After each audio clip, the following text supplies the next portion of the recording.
बिस्मिल्लाहिर्रहमानिर्रहीम। बोलते कालम के साथ मैं आमिर रज़ा खान और एक मरतबा फिर आपने हरमज़ में जंग बंदी, एक मरतबा फिर तेल की कीमतें कम और एक मरतबा फिर डोनल्ड ट्रंप की मुज़ाकरात की बढ़ बारे में इसलिए बोल रहा हूँ कि डोनल्ड ट्रंप पिछली 3 मरतबा भी यही बात कर चुके हैं कि मुज़ाकरात शुरू होने लगे हैं, आपने हरमज़ पे मामला तय हैं, एटमी जो ईंधन है या एटमी जो मवाद है उस पर जो है वो मुज़ाकरात होना बाकी हैं और इसके बाद ईरान जो है वो सरेंडर करेगा और ईरान में एक नई आ जाएगी। मैं हमला नहीं करना चाहता, मैं दूसरी जंग अज़ीम से ज़्यादा तबाही फैला सकता हूँ, मैं इंसानी जानें ले सकता हूँ।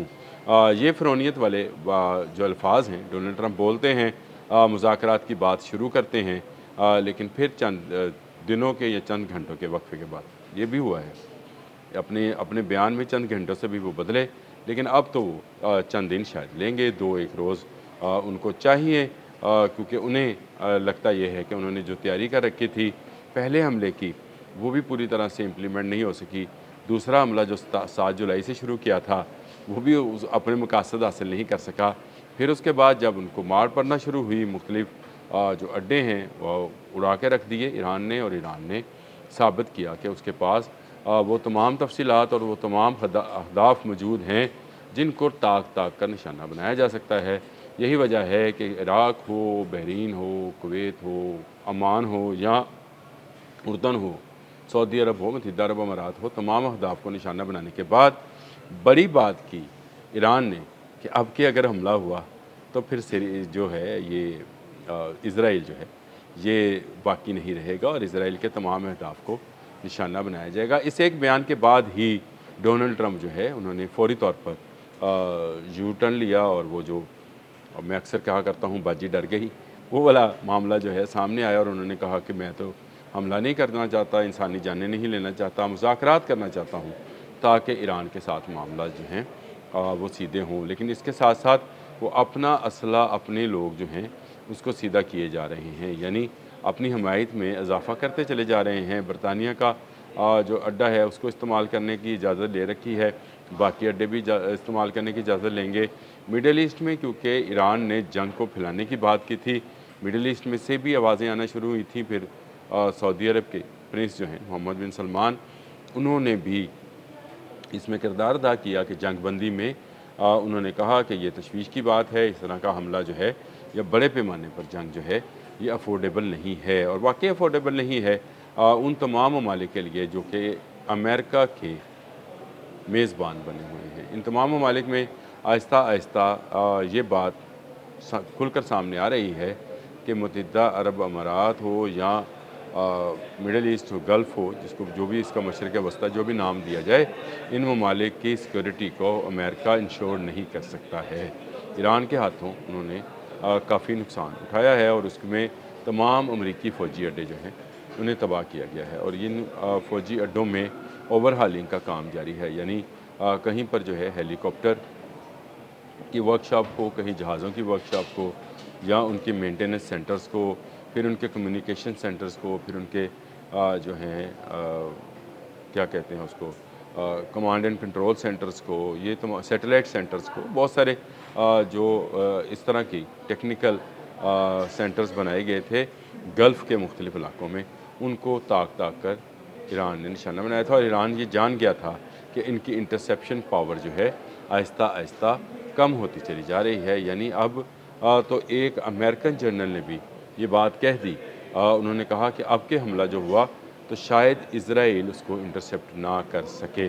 ये वो चीज़ें थी जिनको लेकर जो है डोनाल्ड ट्रंप को अमन वाला जो है वो कैसेट चलाना पड़ा, क्योंकि ये एक टेप रिकॉर्डर की तरह चलते हैं, जिसका असल मालिक जो है वो तो नेतन्याहू है।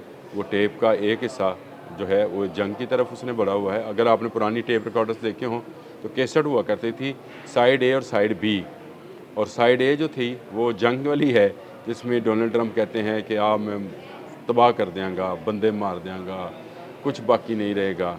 और फिर वो जब देखते हैं हाथ, वो दजाली हाथ देखता है कि अब उस टेप का साइड बी चलनी है, तो फिर वो साइड बी डालता है जिसमें आ जाता है कि हम अमन के लिए बात कर रहे हैं, दुनिया का अमन है, और इसमें जो है आवाज़ वही है डोनाल्ड ट्रंप की, साइड्स दो हैं। और दूसरी तरफ फिर मैं अमन को एक मौका देना चाहता हूँ, मुज़ाकरात का गेम जारी है। ये सारी वो बातें हैं जो इस केसट के ए और बी साइड पर मुस्तकिलन बढ़ी हुई हैं। अब देखना ये है कि कब नेतन्याहू जो हैं साइड बी जो है उसको लगाते हैं और उसके बाद फिर आपको जंग की सायरन और जंग के आवाज़ें जो हैं वो आना शुरू हो जाएंगी। ये एक ऐसा खेल है जिसमें पिछले 28 फरवरी से लेकर आज तक, यानी आज 3 अगस्त है, तो आप अंदाज़ा कीजिए कि कितने माह हो गए इसी खेल में कि कभी जंग शुरू है, कभी जंग ख़त्म है, मुज़ाकरात शुरू हैं, मुज़ाकरात ख़त्म हैं, अमन को एक और मौका देना चाहते हैं। लेकिन ईरान क्या इस बात के लिए तैयार है कि वो आबने हमज़ इनके हवाले कर दे? क्या ईरान इस हवाले से तैयार है कि वो अपने एटमी सासे और मिसाइल प्रोग्राम्स को इसराइल के कहने पर जो है वो ख़त्म कर दे और फिर उसकी मंशा और मर्ज़ी के मुताबिक मिसाइल और गोली बनाए? क्या ईरान ये तस्लीम करेगा? ईरान ने अपनी खुद मुख्तारी साबित की है कि वो अपने मुल्क में अपने फ़ैसलों पर खुद मुख्तार हैं। वो किसी की बाहर से डिक्टेशन नहीं लेंगे। हाँ, वो अमन के हमायती हैं। अब्बास अराग़ची ने कल भी जो है मुख्तलिफ़ ममालिक के लोगों से बात की, सऊदी अरब, पाकिस्तान, तुर्की, वहाँ पर बात की। हमारे फ़ील्ड मार्शल से भी उनकी बात हुई, सऊदी अपने हम मंसल से भी बात की, तुर्किश हम मंसल से भी बात की। वो अमन चाहते हैं, अमान से भी गुफ्तगू कर रहे हैं, लेकिन अमेरिका की शर्त पर नहीं। आबने हर्मज़ ईरान का था, आबने हर्मज़ ईरान का है, आबने हर्मज़ ईरान का रहेगा। याद रखिए, डोनाल्ड ट्रंप की जानिब से हर वक्त उस वक्त ये केसट बदली जाती है जब नेतन्याहू को नज़र आता है कि इसराइल को बड़ा ख़तरा है। और इस मरतबा मैं वाकई आपको बता रहा हूँ, इसराइल को एक बड़ा ख़तरा है। अगर अमेरिका ने कोई भी एडवेंचर करने की या मिस एडवेंचर करने की कोशिश की, तो उसका जवाब इसराइल में दिया जाएगा।